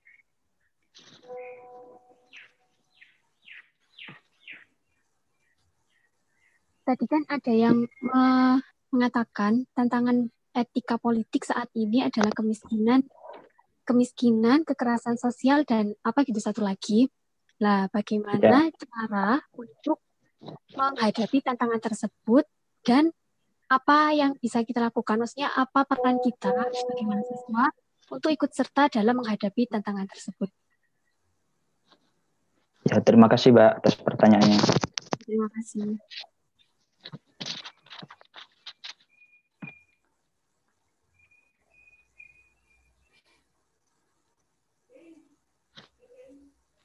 Assalamualaikum warahmatullahi wabarakatuh. Waalaikumsalam warahmatullahi wabarakatuh. Saya Muhammad Abdul Hafid dari kelompok 1 punya pertanyaan untuk kelompok 5. Apa tindakan yang tepat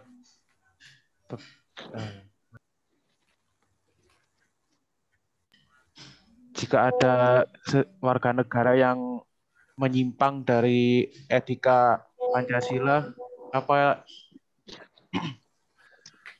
yang tindakan yang paling tepat untuk dilakukan? Baik, terima kasih untuk Saudara Hafid. Untuk demi mempersingkat waktu, saya tutup ya untuk buka pertanyaan. Jadi untuk yang lain mohon bersabar. Barangkali untuk bisa ditanyakan di luar forum atau di grup nanti. Jadi karena terbatasnya waktu. Saya terima 3 pertanyaan saja ya. Untuk masing-masing pertanyaan apa bisa kami jawab atau bagaimana Bapak?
Mungkin teman-teman sekalian ada yang bertanya buat kelompok 6.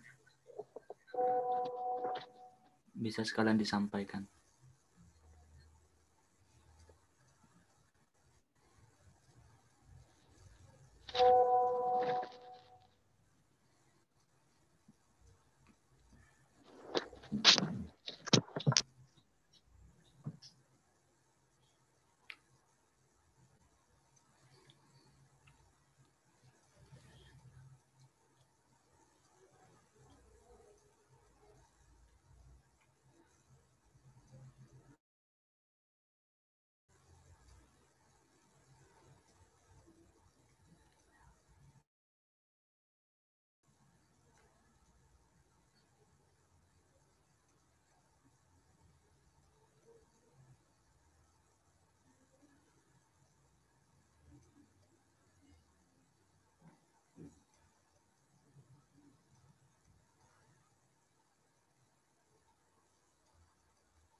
Mantap.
Baik, untuk mempersingkat waktu bisa kami jawab mulai dari pertanyaan pertama, yaitu dari Mbak Silvi tadi terkait masalah korupsi atau kegiatan ekspor lobster atau banur, dan apa kaitannya terhadap penyimpangan sosial dan berikan jalan keluar.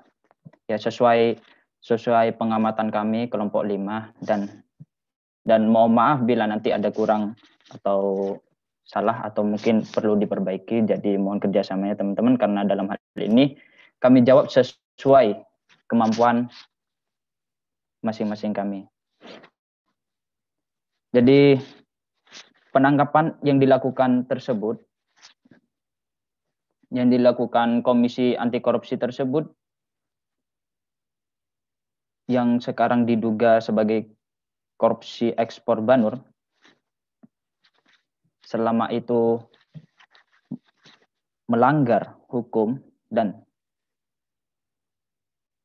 tidak transparan ataupun akuntabel, tidak bisa dipertanggungjawabkan, itu merupakan salah satu penyimpangan yang ada dalam praktek perpolitikan. Jadi apa kaitannya kegiatan tersebut terhadap penyimpangan sosial?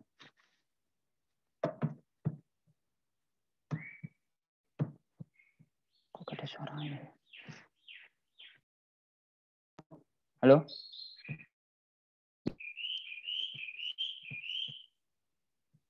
Ada suaranya. Anjumi Wildan.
Gimana?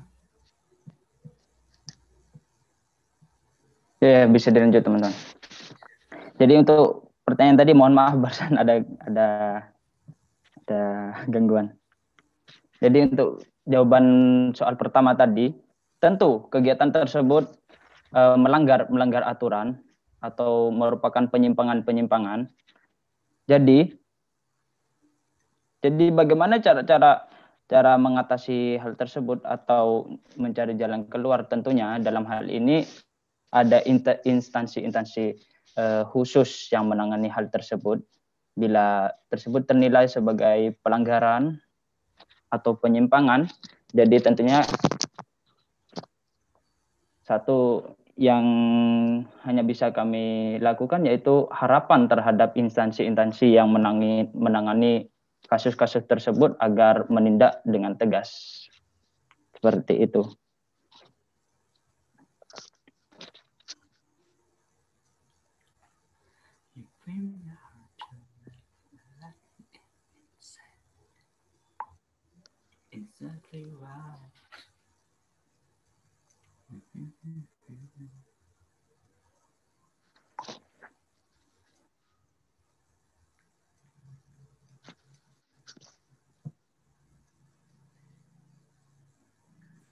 Permisi, apakah kelompok 6 masih dibuka pertanyaannya?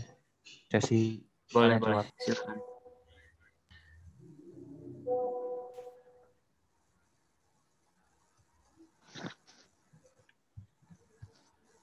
Jadi untuk pertanyaan yang ditujukan pada kelompok 5, saya serahkan kepada teman-teman.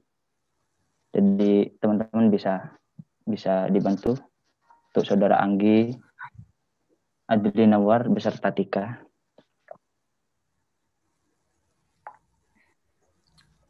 Untuk Mas Wildan, terima kasih sudah menjawab pertanyaannya.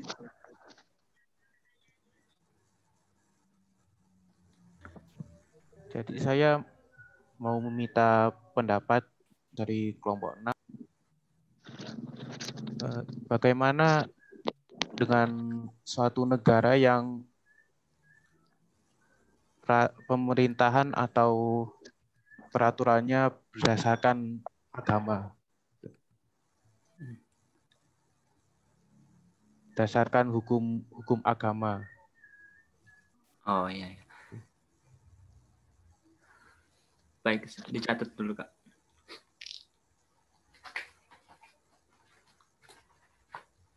Ini dari siapa yang nanya? Kalau boleh tahu. Saya Muhammad Abdul Hafid dari kelompok 1.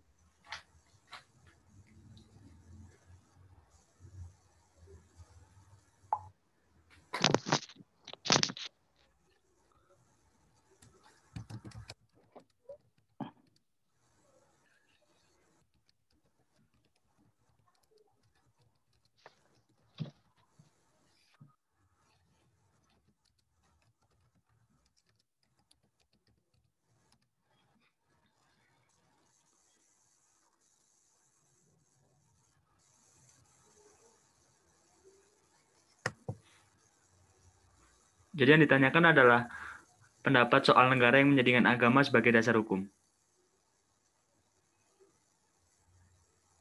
Iya. Oke.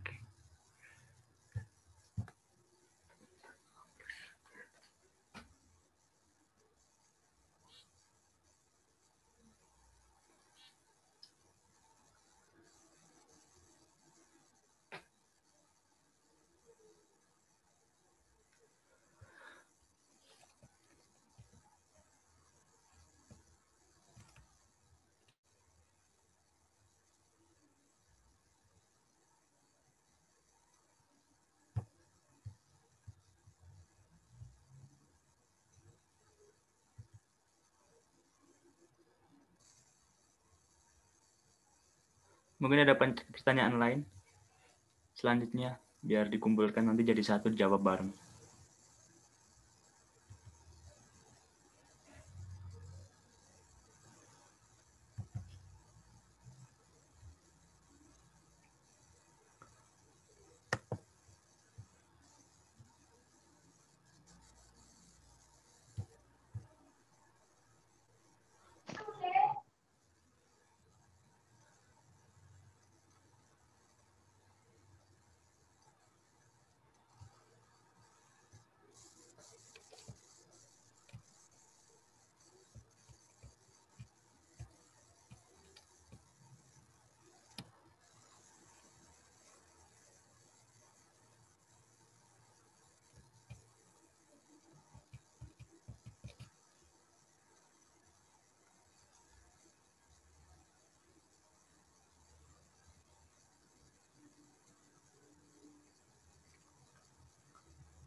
Oke, langsung saya jawab aja pertanyaan dari Mas Abdullah Hafid soal bagaimana pendapat kelompok 6 tentang negara yang menjadikan agama sebagai dasar negara. Negara yang menjadikan agama sebagai dasar negara itu disebut fundamentalisme keagamaan. Penjelasannya adalah paham politik yang menjadikan agama sebagai ideologi berbangsa dan bernegara. Paham ini menjadikan agama sebagai basis ideologinya dan agama dipakai sebagai pusat pemerintahannya dan pemimpin tertinggi negara tersebut haruslah seorang petinggi agama. Segala kegiatan pemerintah dan hukum-hukumnya juga diambil dari kitab suci dan dasar negara sendiri, memakai ideologi negara. Saya ambil contoh dari beberapa negara, yaitu Vatikan di Roma, Arab Saudi, yaitu agama Islam pastinya, Tibet, Buddha, India yang menjadikan Hindu sebagai dasar hukum, Jepang, Cina, dan Israel. Oke, kalau menurut kami pribadi, sebenarnya hal ini merupakan hal yang wajar kan? Karena juga contohnya itu tadi saya sebutkan ada 7 negara yang menjadikan agama sebagai dasar hukum mereka. Namun, kalau di negara kita sendiri sudah beberapa kali ditentang pernyataan ini, termasuk oleh Mahfud MD. Seperti yang kita tahu, Mahfud MD menyampaikan bahwa Indonesia bukan negara Islam. Sebenarnya boleh, namun jika negara ingin menjadikan agama sebagai dasar negara, agama itu harus memiliki mayoritas yang lebih tinggi. Di Indonesia sebenarnya Islam memang mayoritas, namun seiring berjalannya waktu kan sudah mulai ada Protestan, Nasrani, kan juga semakin banyak. Dan ditambah zaman sekarang orang-orang yang mulai fanatik ke agama juga banyak banget. Jadi sebenarnya boleh, namun jika angka baiknya karena sekarang agama juga mulai menyebar, mengatasnamakan agama yang banyak lebih baik gitu. Maksudnya nggak atas satu negara, Indonesia nggak bisa mungkin meniru kayak Arab Saudi gitu. Karena Indonesia pun juga sudah berkembang kan ada 6 agama. Sedangkan Arab Saudi memang 90 atau 95% adalah Islam. Jadi menurut saya menjadikan agama sebagai dasar agama itu hal yang wajar. Namun tidak bisa diaplikasikan ke semua negara, terutama negara-negara yang memiliki keanekaragaman agama yang sangat banyak, contohnya Indonesia. Saya pikir gitu. Indonesia menggunakan ketuhanan yang Maha Esa itu saya kira sudah mencakup semua agama. Sesuai Piagam Jakarta kan dulu itu yang disebut adalah agama Islam kan, jadi diganti. Jadi untuk masa seperti sekarang menggunakan agama sebagai dasar negara bukanlah hal yang wajar, namun tidak bisa diaplikasikan ke semua negara, terutama Indonesia. Terima kasih. Baik, terima kasih atas jawabannya.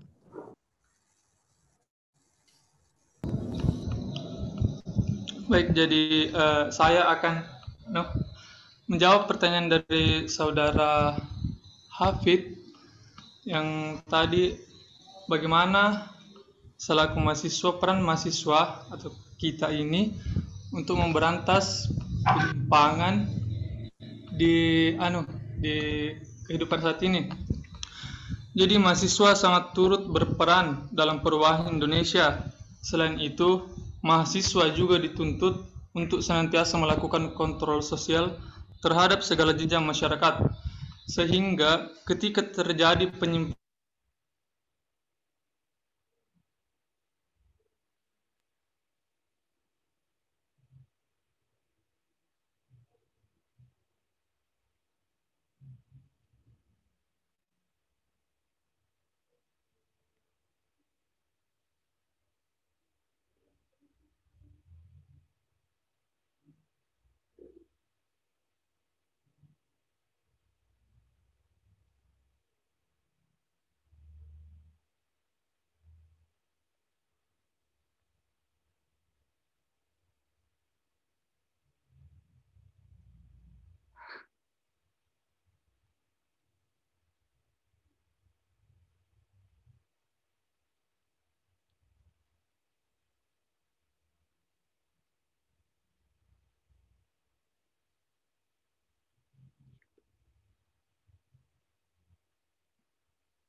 Baik-baik. Saya dari kelompok 5 bisa meneruskan jawaban dari Saudara Adli karena mungkin ada trouble jaringan. Jadi kembali pada jawaban Adli tadi bahwasanya peran mahasiswa itu sebagai agen of change, agen of sosial. Jadi mahasiswa itu yang menengahi antara kaum elit dan dengan kaum bawah. Jadi kita yang menyuarakan dari kaum bawah ke kaum atas seperti itu. Jadi posisi kita di tengah-tengah. Jadi bagaimana kita bisa mengontrol suasana dan kondisi yang ada di dunia perpolitikan seperti itu. Jadi kita bisa menyuarakan, memberikan sumbangsi aspirasi baik yang dari asli masyarakat tertentu atau baik dari kalangan mahasiswa. Begitulah peran mahasiswa menurut kelompok kami seperti itu. Untuk pertanyaan yang kedua tadi dari saudara siapa tadi? Mohon maaf, saya agak lupa. Untuk penanya yang kedua. Namun dari pertanyaan tersebut yaitu bagaimana cara dalam menanggapi atau menghadapi tantangan kemiskinan dan kekerasan sosial. Jadi pertanyaan ini tidak jauh beda atau ada hubungannya atau kaitannya dengan pertanyaan yang ketiga tadi, bahwasanya kemiskinan atau kekerasan sosial ini merupakan penyimpangan atau penyimpangan yang sering terjadi dan memang itu adanya dan tidak bisa kita elakkan. Jadi bagaimana cara mengurangi penyimpangan tersebut, ya kembali pada pembahasan tadi bahwasanya perlu tertanamnya nilai-nilai Pancasila. Jadi bagaimana pengamalan nilai-nilai Pancasila itu benar-benar terrealisasikan dalam kehidupan kita, bahwasanya bagi kaum elit benar-benar memandang pada pri kemanusiaan, keadilan, beserta manusia yang bermoral. Jadi mereka, kaum elit atau para politikus benar-benar tertanam dalam jiwa mereka bahwasanya setiap apa yang mereka kerjakan, setiap tindakan apa yang mereka lakukan, setiap keputusan yang mereka ambil, mereka mempercayai bahwasanya akan selalu menyertai dan memperhatikan setiap langkah mereka. Seperti itu. Jadi kesimpulannya, bagaimana mempercepat tercapainya tingkat kesejahteraan di masyarakat dengan mengatasi kemiskinan? Dengan cara yaitu masyarakat sadar akan sosial, yaitu dengan penciptaan lapangan kerja untuk meminimalisir pengangguran. Tak ada cara lain sebenarnya kecuali meningkatkan pertumbuhan ekonomi. Kita sebenarnya dengan diikuti pemerataan yang adilnya, kembali kepada nilai-nilai Pancasila. Seperti itu. Itu jawaban nomor 2. Bagaimana? Bisa diterima? Baik, terima kasih atas jawabannya. Bisa diterima. Baik, terima kasih, Mbak. Saya juga terima kasih atas jawabannya.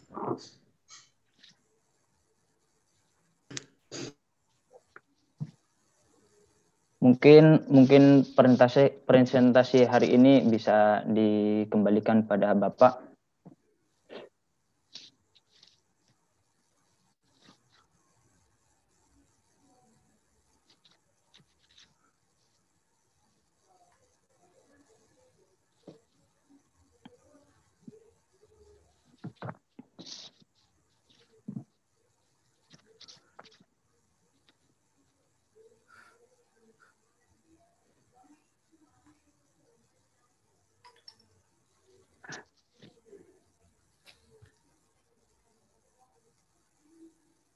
Kapan selesai?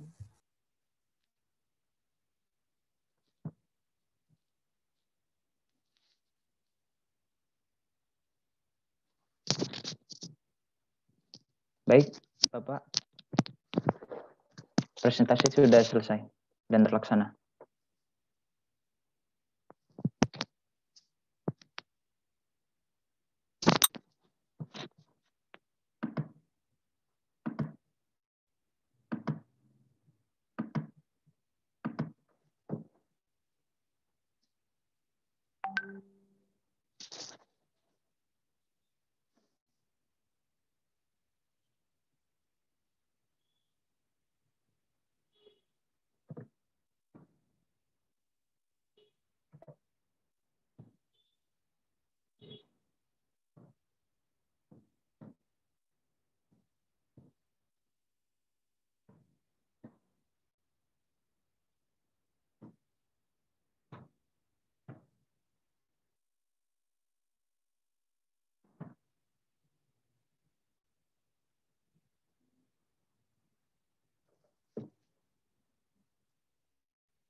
Sudah selesai? Alhamdulillah, Pak. Sudah terlaksana. Ditutup kalau sudah. Untuk moderator kelompok 6 bisa ditutup. Mohon bantuannya. Baik, sekian untuk presentasi kelompok 5 dan kelompok 6 hari ini. Terima kasih atas perhatiannya dan beberapa pertanyaan yang sudah kami jawab. Kami ucapkan mohon maaf jika ada kesalahan atau kurang puas atas jawaban kami. Sekian, mari kita akhiri dengan mengucap Alhamdulillah. Alhamdulillahirrahmanirrahim. Sekian, wassalamualaikum warahmatullahi wabarakatuh. Waalaikumsalam warahmatullahi wabarakatuh. Oke, terima kasih kelompok 5 dan kelompok 6 yang sudah melakukan presentasi berkaitan dengan Pancasila sebagai etika politik dan hubungan Pancasila dan agama. Bahasan ini atau materi ini sebenarnya sangat menarik karena berkaitan dengan kondisi hari ini dalam suasana perpolitikan secara nasional. Ini memang menjadi bahasan-bahasan yang sangat penting untuk kita pahami secara bersama-sama. Karena berbicara tentang etika politik, bicara politik maka bicara tentang kekuasaan atau mengelola pemerintahan. Sehingga siapapun pemerintah, baik pemerintah pusat sampai kepada pemerintah daerah, tentunya dalam proses melaksanakan atau mengelola pemerintahannya tentunya harus berlandaskan pada nilai-nilai Pancasila. Baik dari ucapannya, dari tindakannya, dari sikapnya, maupun dari kebijakan-kebijakan yang dihasilkan, itu tentu harus berlandaskan kepada nilai-nilai Pancasila. Maka kalau sudah kembali ke nilai-nilai Pancasila dalam kehidupan, dalam pengelolaan pemerintahan, baik pemerintah pusat sampai pada pemerintah yang paling kecil, maka insya Allah negara kita akan menjadi negara yang maju, akan menjadi negara yang lebih baik, akan menjadi negara yang sejahtera sesuai dengan cita-cita luhur bangsa. Persoalan-persoalan lain yang mengikuti dari persoalan dan perkembangan bangsa ini menjadi sebuah persoalan yang menjadi tugas kita bersama. Pemerintah dengan warga negara, termasuk misalnya persoalan korupsi, ini menjadi tanggung jawab bersama. Pemerintah dengan masyarakat untuk berpartisipasi aktif atau menghindari minimal terhadap pola-pola dan tindakan-tindakan korupsi itu. Ini menjadi penting untuk kita tanamkan sejak awal. Nah, makanya mahasiswa memiliki peran penting di dalam perilaku elit politik yang lebih baik. Dengan cara apa? Kritis. Kritis dalam artian ya baik dari segi misalnya menuliskan opini-opini yang berkembang, menawarkan solusi-solusi alternatif, atau memberikan pandangan-pandangan berkaitan dengan misalnya tindak pidana korupsi atau pencegahan atau pendidikan tindak pidana korupsi. Jadi ini memang terus harus digaungkan dan disampaikan. Nah, peran mahasiswa sangat vital dan sangat banyak sekali yang bisa dilakukan. Sebagai masyarakat ilmiah tentunya mahasiswa harus memiliki critical thinking yang bagus, yang baik. Apapun program studinya, apapun jurusannya, kita tidak boleh abai terhadap nilai-nilai politik bangsa Indonesia. Karena setiap kebijakan itu dilahirkan dari kebijakan-kebijakan politik bangsa, termasuk misalnya berkaitan dengan kebijakan pendidikan secara nasional, kebijakan pendidikan tinggi. Semua itu harus menjadi satu muara yang kita memiliki tanggung jawab penuh terhadap kehidupan berbangsa dan bernegara ini. Sehingga sekali lagi kalau nilai-nilai politik itu dibangun berdasarkan nilai-nilai Pancasila, maka tatanan pemerintahan ini insya Allah menjadi jauh lebih baik. Programnya misalnya tepat sasaran, kebijakannya sesuai dengan kebutuhan masyarakat, kemudian anggaran APBN dan lain sebagainya memang semata-mata untuk kepentingan masyarakat seutuhnya. Sehingga masyarakat kita sejahtera, negara kita akan menjadi maju dan sentosa. Kemudian berbicara tentang hubungan Pancasila dan agama, ini juga sangat erat kaitannya karena memang bicara tentang keberagaman agama itu sudah menjadi bagian dari kehidupan bangsa Indonesia. Terdiri dari perbedaan agama, suku, ras, daerah, dan lain sebagainya sudah menjadi bagian dari kehidupan bangsa Indonesia. Maka sudah sejatinya perbedaan itu harus dibangun dalam perspektif yang sama, menjadikan rahmah, menjadikan rahmatan lil alamin, menjadikan kesejukan dan kedamaian, serta harmonisasi antar umat beragama.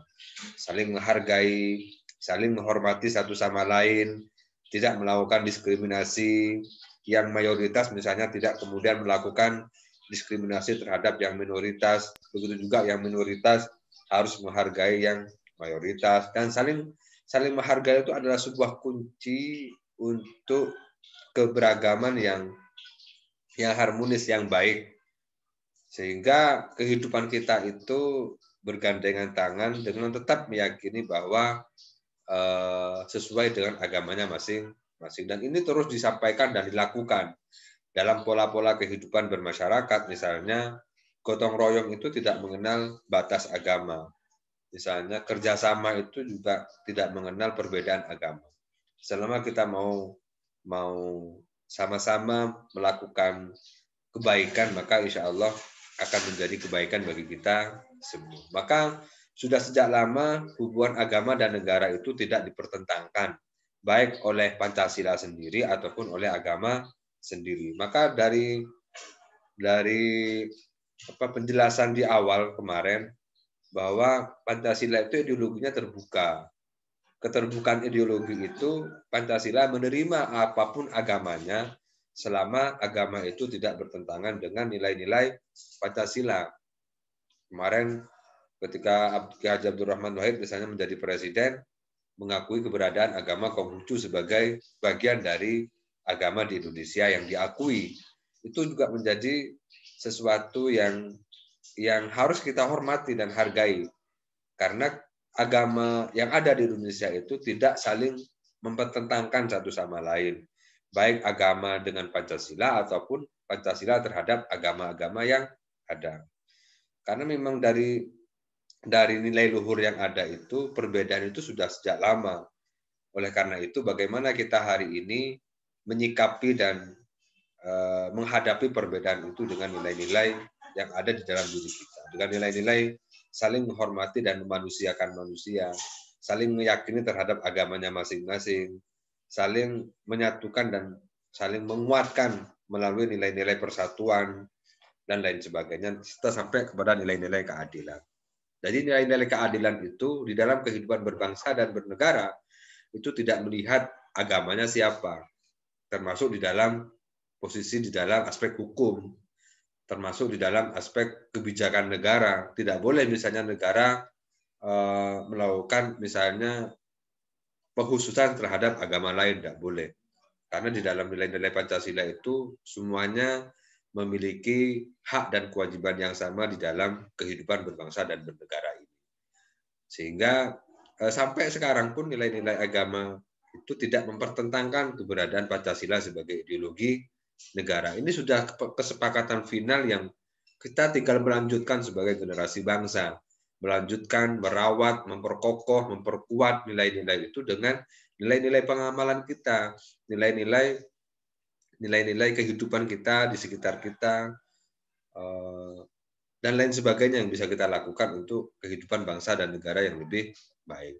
Berilah kontribusi terbaik saudara kepada bangsa dan negara ini. Jika tidak misalnya berkontribusi, maka lebih baik tidak melakukan tindakan-tindakan yang bersifat misalnya negatif atau berdampak buruk terhadap keberadaan bangsa dan negara ini. Karena tantangan hari ini juga semakin luas, semakin besar, maka kita juga harus mempersiapkan diri untuk mempertahankan ideologi bangsa ini sekuat tenaga dengan nilai-nilai perjuangan yang sudah dilakukan oleh para pahlawan kita. Kira-kira itu tambahan dari saya. Kurang lebihnya mohon maaf. Semoga bermanfaat dan barokah. Semoga teman-teman, sahabat-sahabat semua selalu sukses, selalu semangat dalam proses pembelajaran ini. Semoga tahun depan kita juga sudah bisa kembali bertatap muka dan bisa kuliah di kampus tercinta kita. Kurang lebihnya mohon maaf. Saya akhiri dulu. Wal-afu minkum. Wallahul muwafiq ila aqwamit thoriq. Assalamualaikum warahmatullahi wabarakatuh. Waalaikumsalam warahmatullahi wabarakatuh.